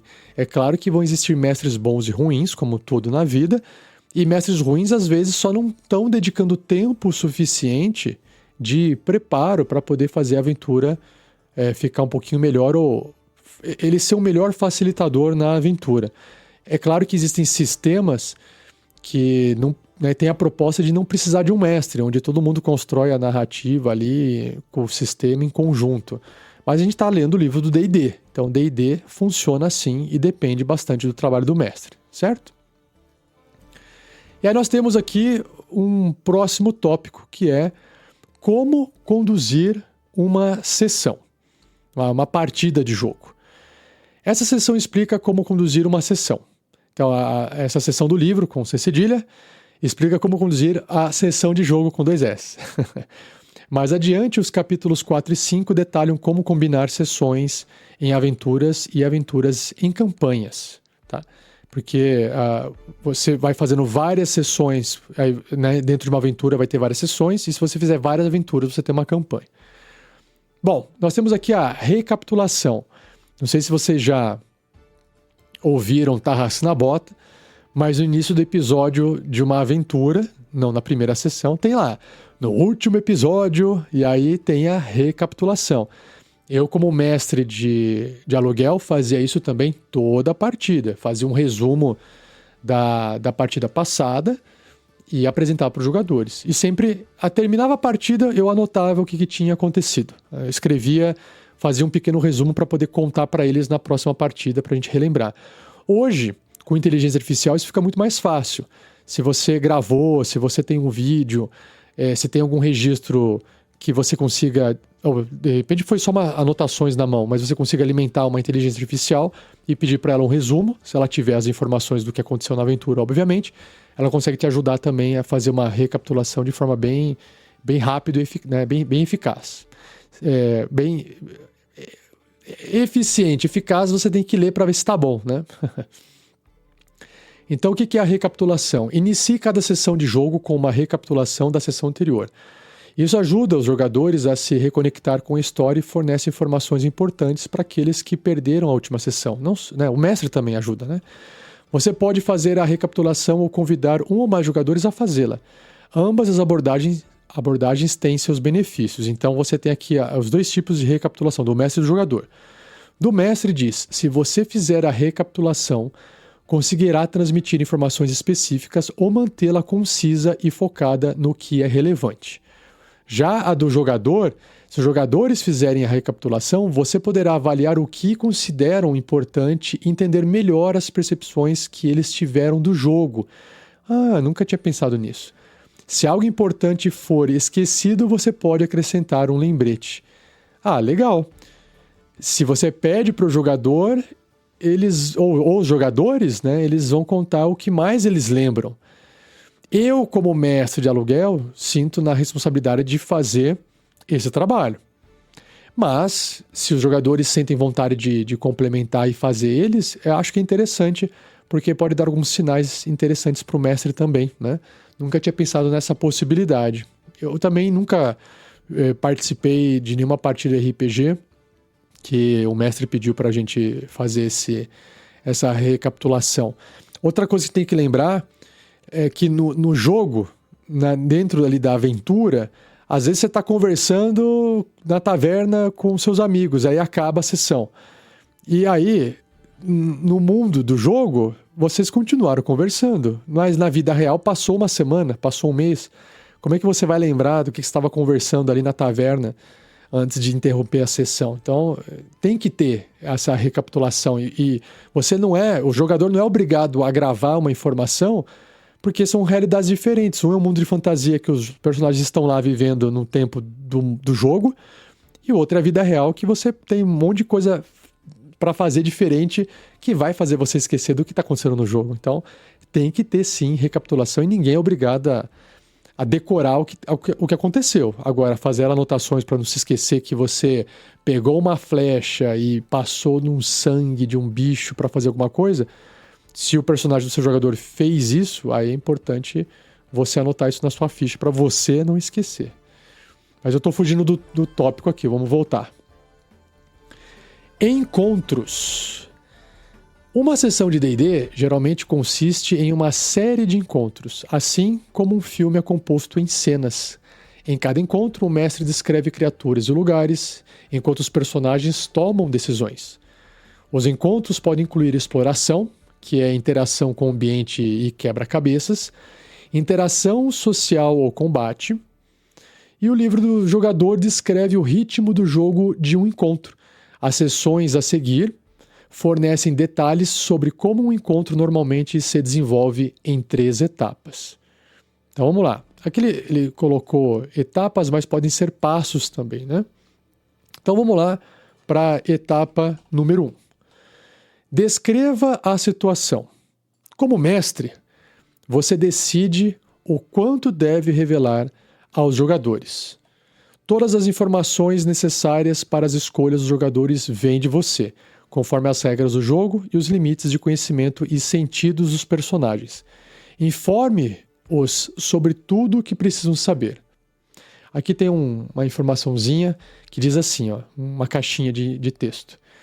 Aventuras publicadas, que são aquelas aventuras pré-prontas lá que eu citei, geralmente incluem textos em caixas como esta, que devem ser lidos em voz alta para os jogadores quando os personagens chegam a um local ou situação específica.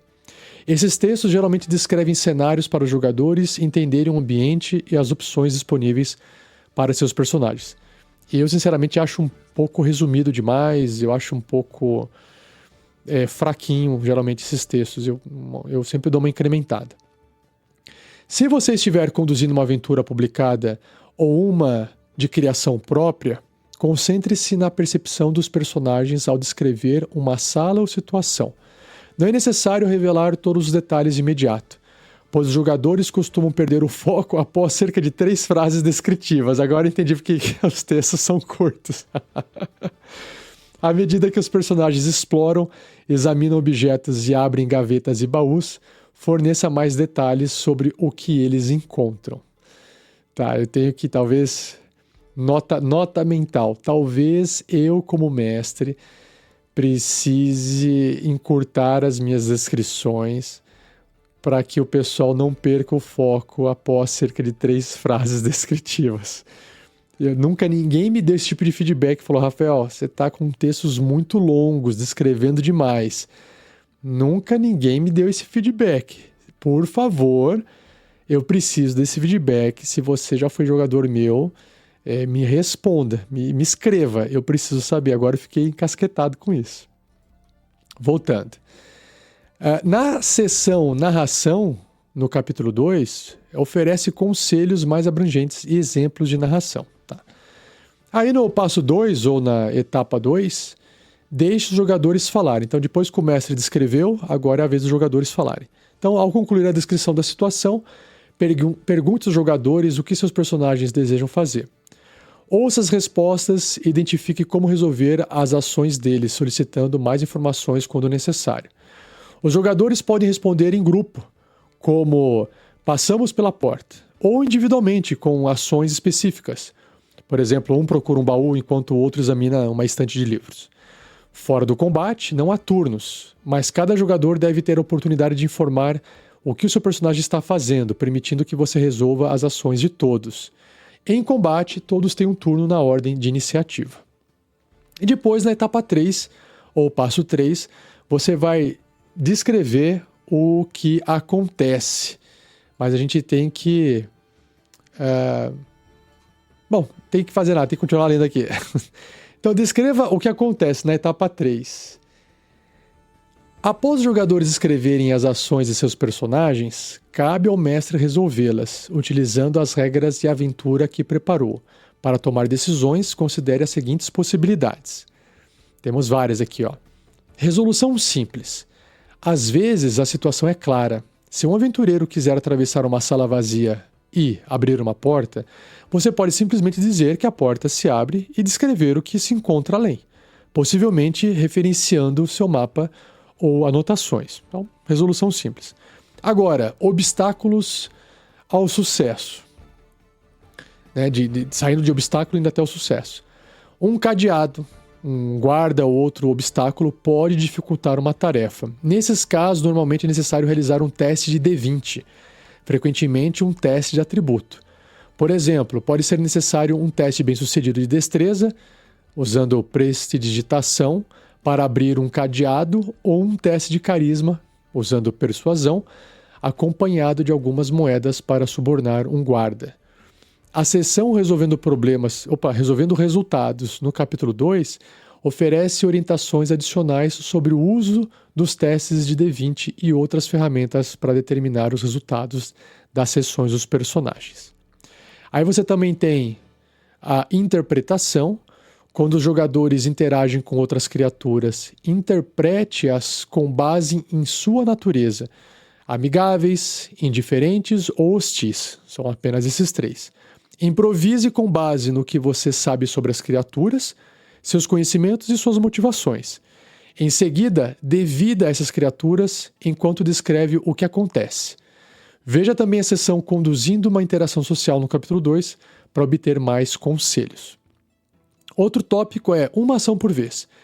As regras do livro do jogador limitam as ações de um personagem que um personagem pode executar simultaneamente. E ter isso em mente ajuda na avaliação de situações. Aí temos o combate. Em combate, jogadas de ataque ou salvaguarda são comuns e as regras de combate auxiliam na eficácia das ações de um personagem. A seção Conduzindo um Combate no capítulo 2 oferece orientações úteis.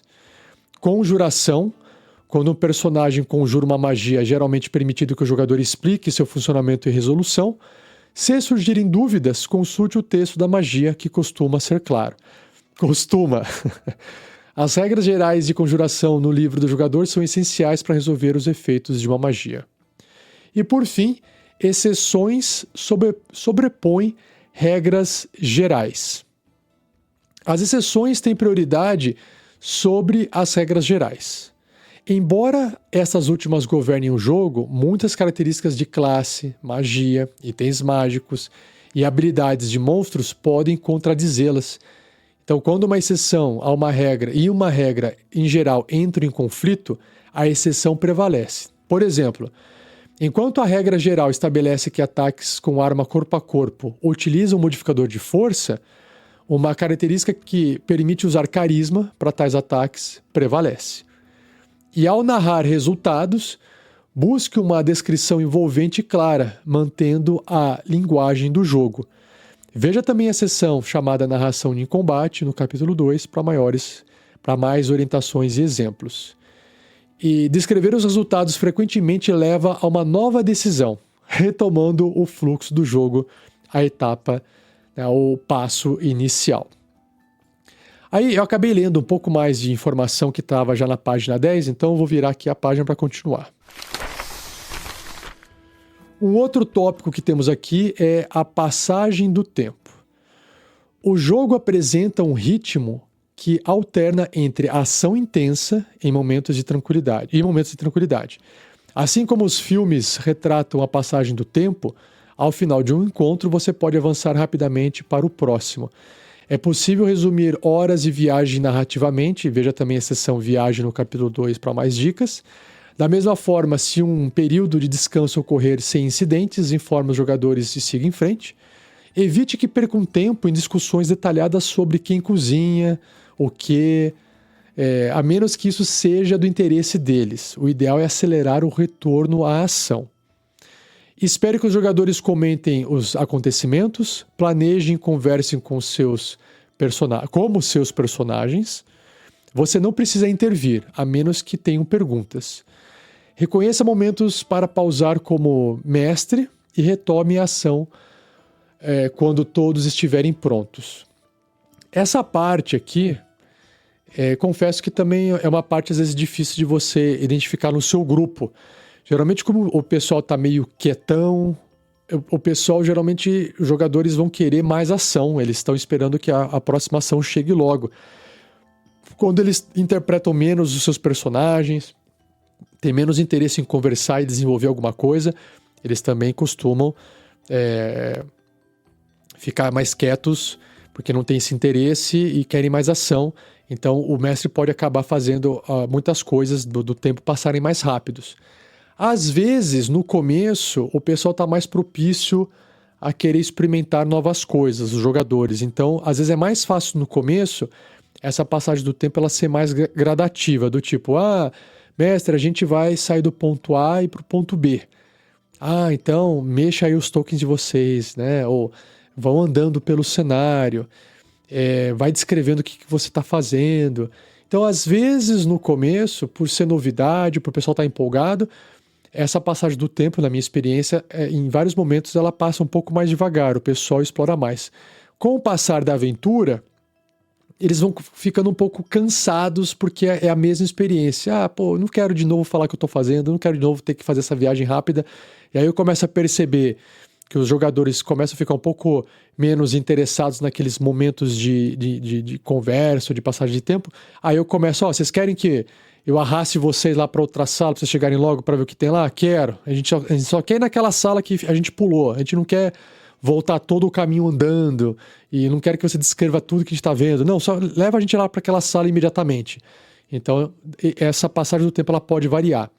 Outra coisa que eu vi num programa uma vez, o pessoal conversando, ouvi uma vez um mestre, acho que o pessoal lá do Combeirinhos, numa partida de RPG. O mestre ele falou assim, gente, agora vocês têm, tá, acho que desmoronando, vai explodir uma bomba, algo assim. Vocês têm, acho que 8 minutos até a bomba explodir. Só que o que acontece? O tempo de jogo, ele passa num ritmo diferente do tempo da vida real. O seu personagem em jogo, ele pode ser um cara extremamente inteligente, um cara extremamente veloz, e você, na vida real, não é. Então é difícil você cobrar do jogador um tempo na vida real de algo que acontece em jogo. Mesmo porque em jogo você tem que conversar, você não consegue fazer as coisas rápido. Você tem que falar para o mestre o que você está fazendo, o mestre tem que ver o que você vai fazer, e aí ele vai pedir uma rolagem para você. Isso pode estar acontecendo em 1 segundo no tempo do jogo, e você gastou 1 minuto para fazer ali na vida real. Então eu não colocaria em nenhum momento, não vou falar em nenhum momento, mas na maioria dos momentos eu não colocaria um tempo real. Aí você fala, mas Rafael, eu já vi suas lives de RPG onde você coloca um cronômetro de 2 minutos para o pessoal usar durante o combate. Aquele tempo ele não vai restringir a ação de ninguém. Ele não vai passar o turno automaticamente de ninguém. Aquele tempo ele existe para mostrar para o jogador que ele tem 2 minutos para poder tomar uma decisão e agir durante a sua rodada, o seu turno, de 6 segundos. Lembrando que um turno no D&D dura 6 segundos. Pô, eu tô dando 2 minutos para ele fazer tudo o que ele quer fazer para 6 segundos. Então, esse não é o problema. Não tem nenhuma relação direta da vida real com a vida do jogo. Mas o que eu faria, ao invés de usar, que nem nesse exemplo do pessoal dos Combeirinhos, de 8 minutos, para a bomba explodir, eu definiria assim, olha, a bomba vai explodir em 5 turnos. Ou em 4 turnos, vamos colocar assim, cada um de vocês, vamos supor que sejam turnos de cada jogador, ou rodadas, vamos colocar, vai explodir em 3 rodadas. Então, cada um dos personagens tem 3 ações para fazer. O que você vai fazer agora? Aí beleza, aí passa todo mundo. E agora? O que você vai fazer agora? Passa todo mundo. E na terceira, o que você vai fazer? Se na terceira o cara não conseguir sair do local, ele vai morrer na explosão. Então não seria um controle de passagem de tempo com tempo real, mas com mecânicas do próprio jogo. No caso, os turnos, beleza? Essa é a minha recomendação também. Bom, aqui tem uma caixinha de texto que diz, fazendo pausas. Após um longo combate ou uma cena tensa, faça uma pausa rápida para se reorientar, relaxar e se preparar para o próximo momento. Manter os jogadores em suspense durante essa pausa é aceitável, enquanto você decide as consequências das ações deles. Beleza, tá tranquilo. E aí nós temos aqui o último tópico dessa sessão, que é encerrando uma sessão. Ao encerrar uma sessão ou uma partida, evite fazê-lo no meio de um encontro. Às vezes não dá, tá? E às vezes fica legal. Pois isso dificulta a continuidade de detalhes como a ordem de iniciativa e outros aspectos de cada rodada entre as sessões. Se você estiver usando um VTT, não é problema. Uma exceção é encerrar a sessão intencionalmente, criando suspense com um evento monumental ou uma reviravolta. E isso pode deixar os jogadores intrigados até a próxima sessão. Se um jogador perdeu uma sessão e se seu personagem foi temporariamente afastado, certifique-se de que haja uma maneira de trazê-lo de volta quando o jogo retornar. Um momento de suspense pode ser eficaz. O personagem pode surgir para ajudar os companheiros em apuros. Fica aí a dica. Reserve alguns minutos ao final do jogo para que todos escutam os eventos da sessão. E pergunte aos seus jogadores quais partes da sessão eles apreciaram e o que gostariam de ver mais. Faça anotações sobre o que ocorreu e a situação ao final da sessão, para que você possa ocultar essas anotações enquanto prepara a próxima sessão. Assim, pedir feedback sessão após sessão é interessante, é importante, mas eu acho que uma outra coisa importante de se falar os jogadores é o seguinte: gente, sempre que você quiser reforçar algo que você gostou, me avise para eu poder saber. Sempre que você quiser falar uma coisa que você não gostou, me avise. No começo, nas primeiras sessões, principalmente para pessoas que você não tem tanta afinidade, não conhece tanto, se bem que o que eu estou falando aqui, estou pensando que se você fizer isso já também com pessoas muito amigas, ajuda, né? Então uma coisa não exclui a outra. Mas sim, se você começa a perguntar, olha, o que você achou dessa sessão, o que você achou dessa sessão, existe uma tendência, né, do pessoal, se o pessoal estiver gostando, o pessoal vai acabar falando sempre que tá tudo certo, tá tudo bem, tá tudo certo, tá tudo bem, tá tudo certo, tá tudo bem. E eu acho que o ideal seria o pessoal poder falar sem o mestre ter que ficar pedindo esse feedback, ainda mais se forem amigos seus, né? Então, por exemplo, eu entendo que mesmo sendo amigo é importante você pedir, perguntar, mas eu acho que também vale a pena ter essa conversa com o mestre e falar, galera, nós somos amigos, não me façam toda vez ter que ficar perguntando para vocês se vocês estão gostando ou não. Por favor, compartilhem comigo. Sempre que vocês gostarem de alguma coisa ou que vocês não gostarem, me avisem. Então, principalmente da parte se não gostar. Se você não gostou, me avisa, porque eu posso fazer alguma alteração, eu posso fazer algum ajuste, me dê esse feedback, tá? Eu acho que essa conversa franca com os jogadores ajuda também no longo prazo. No começo, como mestre de aluguel, eu criava formulário para poder obter feedback. E depois, com o tempo, que eu fui pegando amizade com os meus clientes, eles mesmos chegavam num particular para mim e falavam, mestre, será que podemos fazer alguns ajustes e tal? Porque o pessoal já tinha maturidade de fazer de dar esse tipo de feedback. Mas eu concordo que se você também não pede, pessoas que são mais, né, têm vergonha, não quer, não vou falar nada porque não quero ofender o mestre, o mestre, coitado do mestre, ele está se esforçando tanto, eu não quero desincentivar ele, então eu não vou criticar, e aí então eu vou ficar aqui quietinho, eu não gostei, mas não vou falar nada, mas tá bom. Eu acho que isso é receita para a aventura acabar lá na frente, porque o jogador vai deixar de gostar. E o jogador vai acabar perdendo a motivação e ele vai sair do jogo, ou seja, a aventura vai acabar de qualquer jeito. Você fala, mas se eu criticar o mestre agora, ficar falando que eu não estou gostando disso, ele também vai se desmotivar e vai parar e vai querer parar de mestrar. Eu acho que é melhor que isso aconteça no começo do que acontecer lá na frente. Eu acho melhor você reclamar logo no começo e o mestre tentar ajustar logo no começo ou abandonar o trabalho de mestre também no começo, do que você ficar passando várias partidas de jogo como jogador não gostando de alguma coisa sem falar que você não está gostando. Então aqui a minha sugestão é: não deixe nas costas do mestre, ou não ache que deve ser apenas papel do mestre de ficar toda hora. O mestre já tem que preparar a aventura, ele tem que ficar estudando a aventura, ele tem que se preparar antes, tem que se preparar durante, tem que improvisar, tem que conduzir o ritmo da ação para poder manter a diversão, fazer gancho, criar reviravolta, né?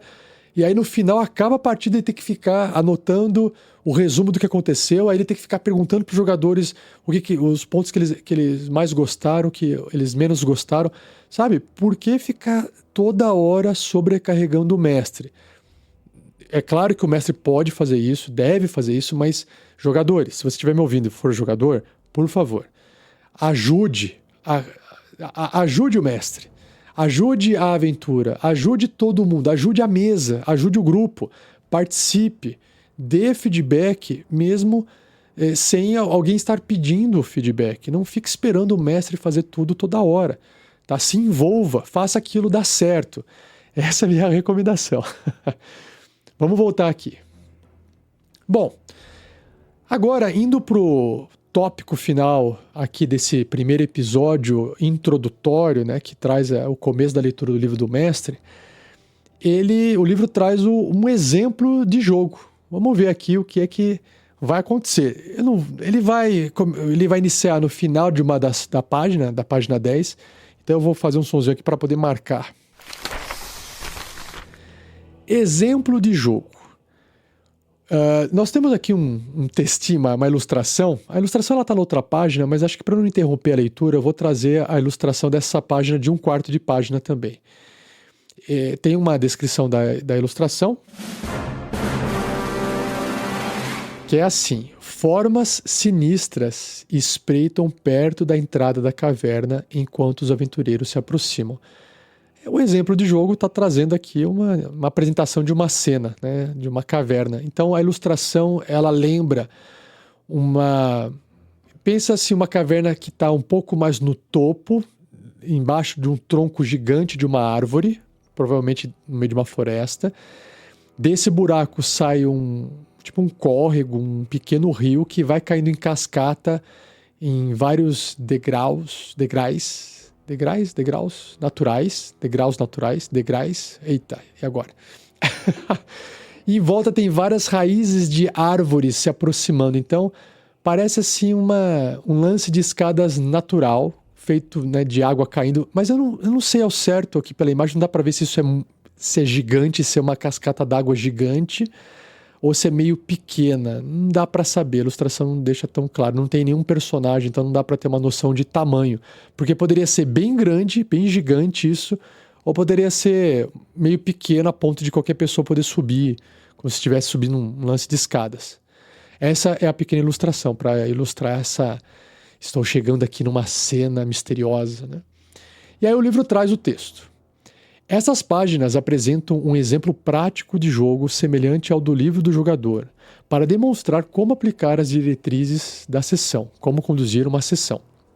No exemplo, o mestre narra a aventura chamada O Riacho Poluído, no capítulo 4. Que legal! Com 4 jogadores. Amanda como Auro, um pequenino ladino. Eva como Mirabella, uma elfa maga. Felipe como Garrett, um humano clérigo. E Rubens como Shreve, um Golias guerreiro. O mestre começa pedindo aos jogadores que recapitulem a sessão anterior, que consistiu em grande parte na criação de personagens. Então, o Jairo é o mestre aqui, tá? Então, o Jairo como mestre, ele fala assim, ó. Na sessão passada, conhecemos nossos 4 heróis na pequena vila agrícola de Alta Eyrie. Quem se lembra do que aconteceu? A Amanda fala. Estávamos em uma reunião do conselho da vila sobre coisas estranhas no rio que tornavam os peixes intragáveis. Nos voluntariamos para investigar. O Rubens complementa. Então partimos e seguimos o riacho acima. No primeiro desvio, encontramos um ente, aquele bicho árvore, né? Ente chamado Boroboski, que nos indicou uma caverna como sendo a nascente do riacho poluído. A Amanda retoma. Antes de ir embora, ele nos deu uma bolota mágica e foi aí que terminamos na semana passada. O mestre então diz: Então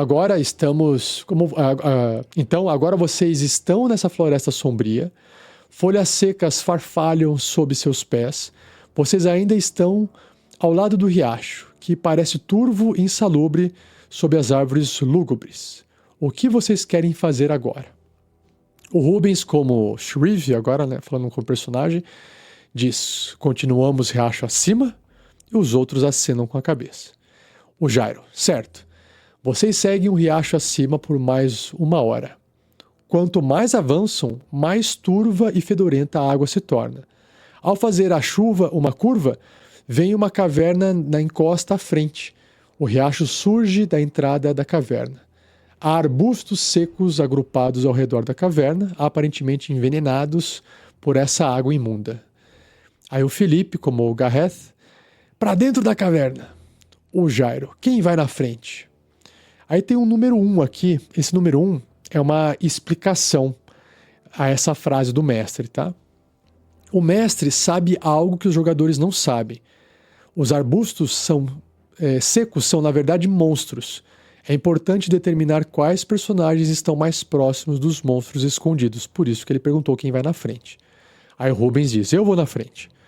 Aí o Jairo: na entrada da caverna Tem 3 metros de altura, com o riacho correndo bem no meio. Quer entrar em fila única ou lado a lado? O Felipe: eu não gosto dessa ideia de atravessar o riacho. Vamos em fila única, ficando desse lado da água. Os outros concordam. Aí tem o número 2 aqui, que é uma explicação. Ao pedir que os jogadores escolham a ordem de marcha dos personagens, o mestre evita mencionar os arbustos secos. Os jogadores não percebem o perigo e o mestre aguarda o momento certo para revelar os monstros escondidos. Na verdade, jogadores experientes vão perceber essas coisas sim, mas o perigo vai vir mais cedo ou mais tarde, né? Vocês estão jogando D&D, afinal de contas. O Jairo continua. Certo, quem vai em segundo? O Felipe. Gareth vai em segundo. Eva, como Mirabela, diz: seria a terceira da fila. E Amanda, como Auro, ela diz: vou garantir que nada nos siga. Jairo: certo. Shreve, quando você chega na entrada da caverna, ouve os arbustos falharem.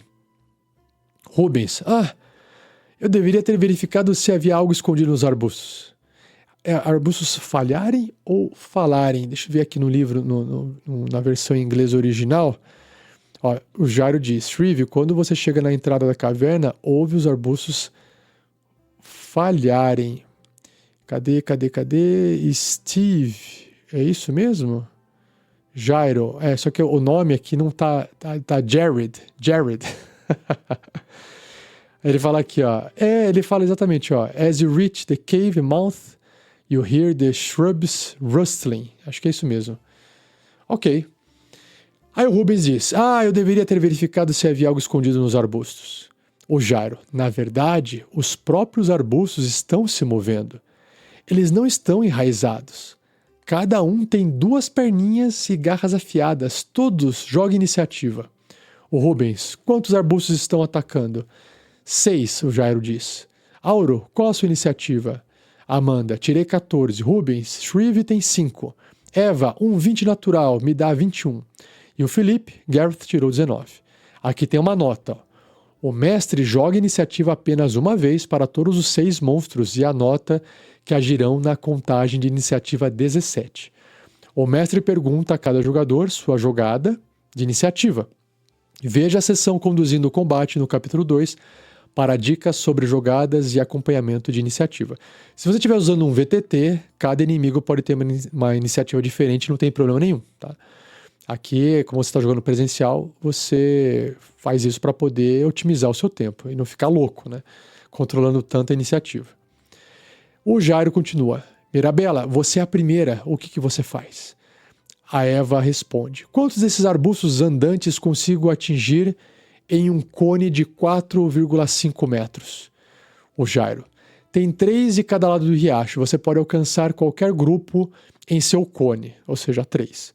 Aqui tem uma nota: o mestre não mapeou exatamente os monstros em um grid, mas é justo pressupor que eles estão agrupados enquanto avançam para atacar os personagens. Então ele improvisou aqui, né?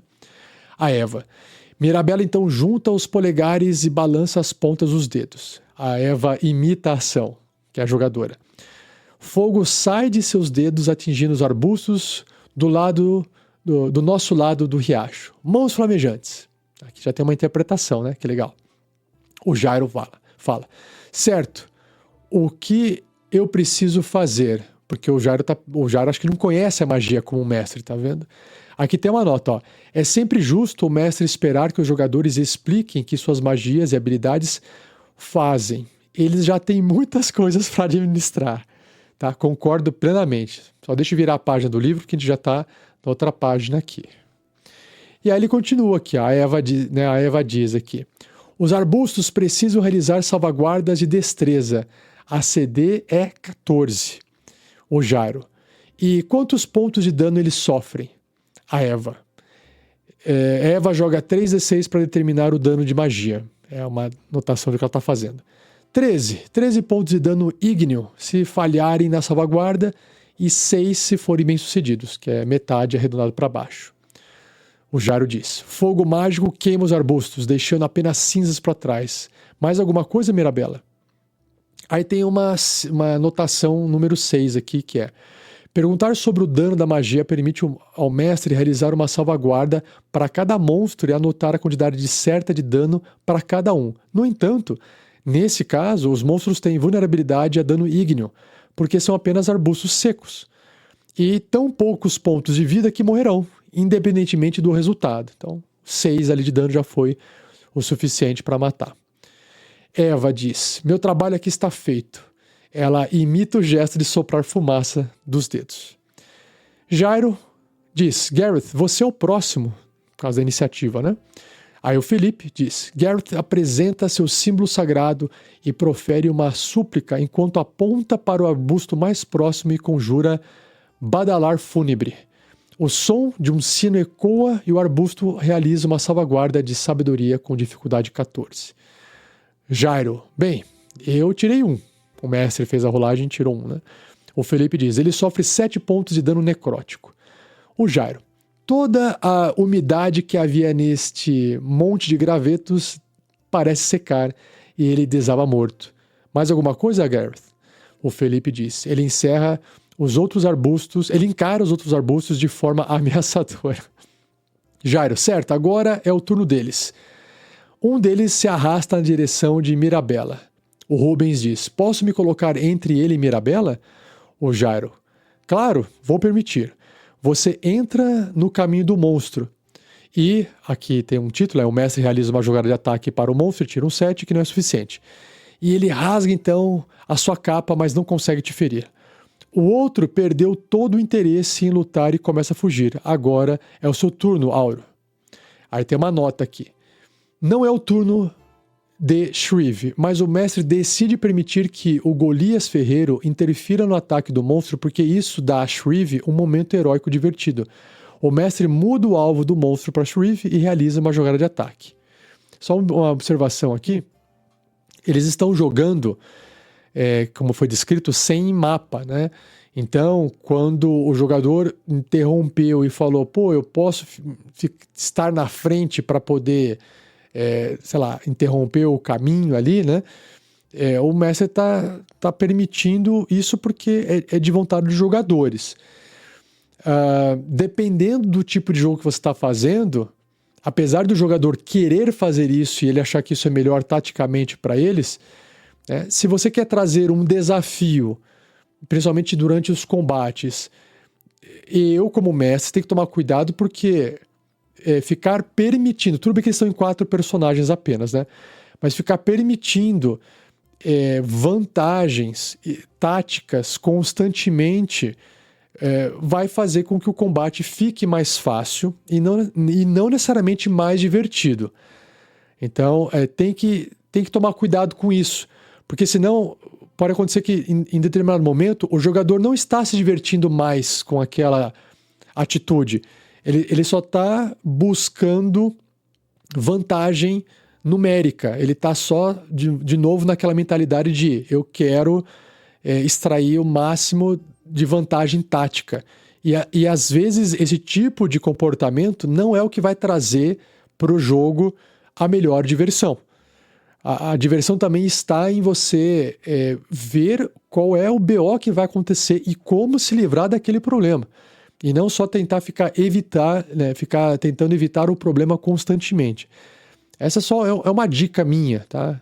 Eu costumo ser um pouco mais rígido, porque eu preparo o combate com toque, com posicionamento.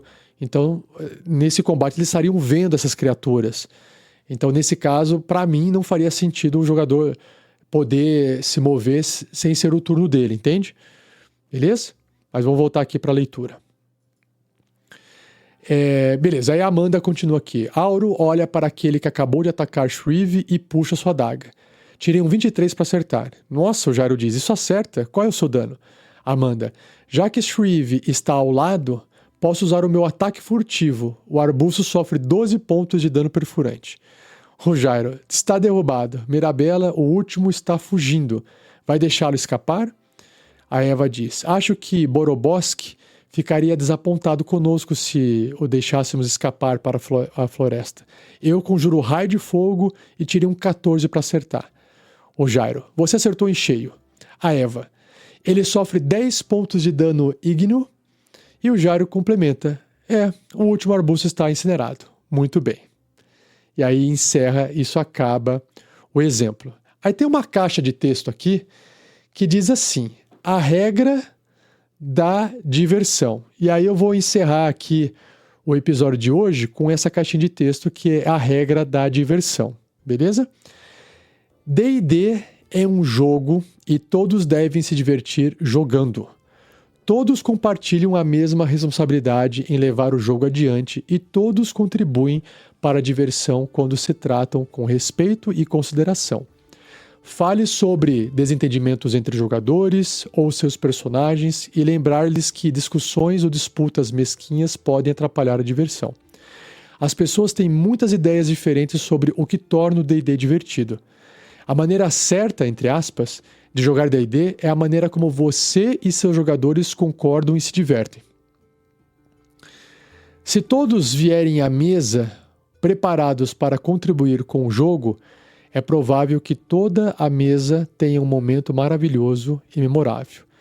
Que bom que veio esse texto aqui, né? Porque eu vim criticando um pouquinho o começo, falando que era papel do mestre ser responsável pela diversão, como o livro estava dizendo lá no começo um pouquinho, e acho que é bom eles colocarem esse dado aqui, porque isso já ameniza bastante as críticas que eu fiz no começo do livro, né?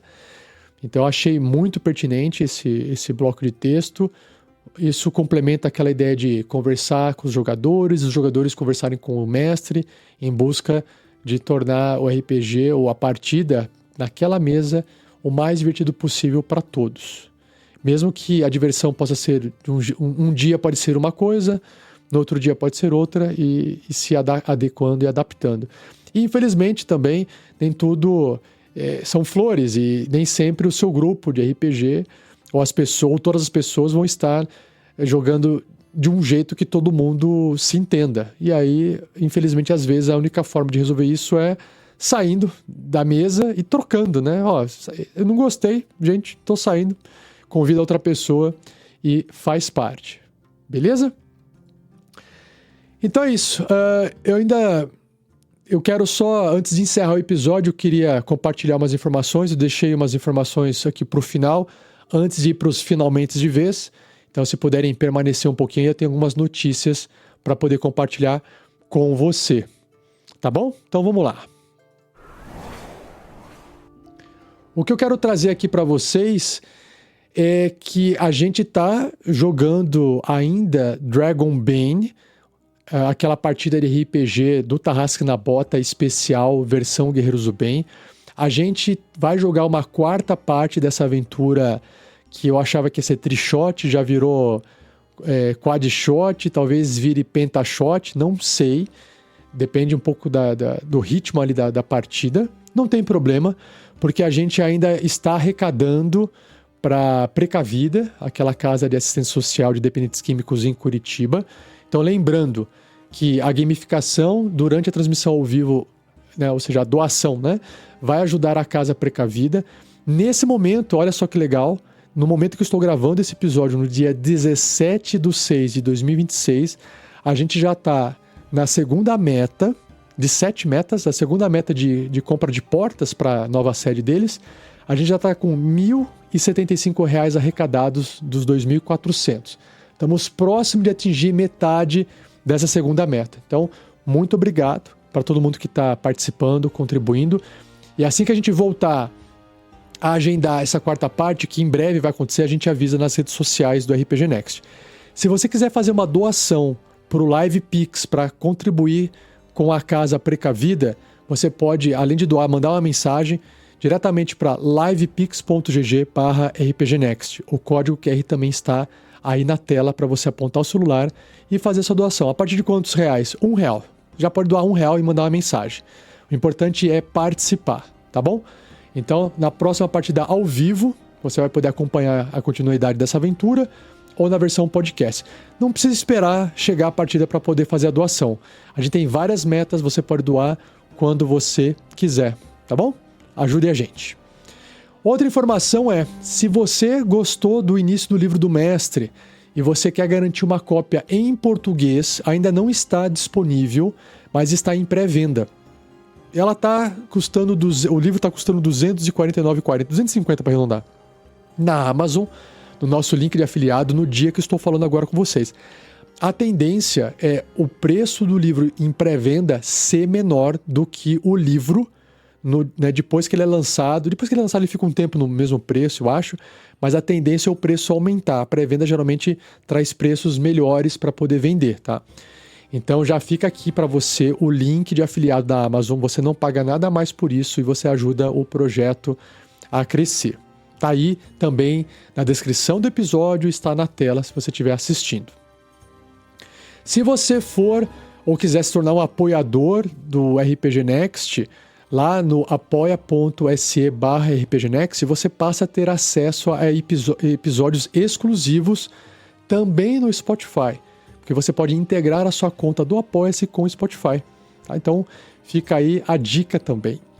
Boletim informativo é aquele programa que a gente atualiza o projeto do último mês. O que aconteceu no último mês do RPG Next? A gente lança um podcast, um programa em áudio para você poder acompanhar se você quiser. E tem o documento também do boletim informativo. Procure aí no feed, no site, que você vai ter acesso tanto ao link do documento quanto ao áudio, se você quiser ouvir. Grupo do Telegram, se quiser participar, basta você acessar t.me/rpgnextoficial, um grupo aberto para todos. E se você procura um mestre de aluguel para jogar RPG, não importa o sistema, você pode falar diretamente comigo. Mande um e-mail para rafael47@rpgnext.com.br, pergunte, fale o que você está procurando, que eu te ajudo a encontrar. Certinho? Então agora vamos pro fim de vez, o finalmente fim do episódio.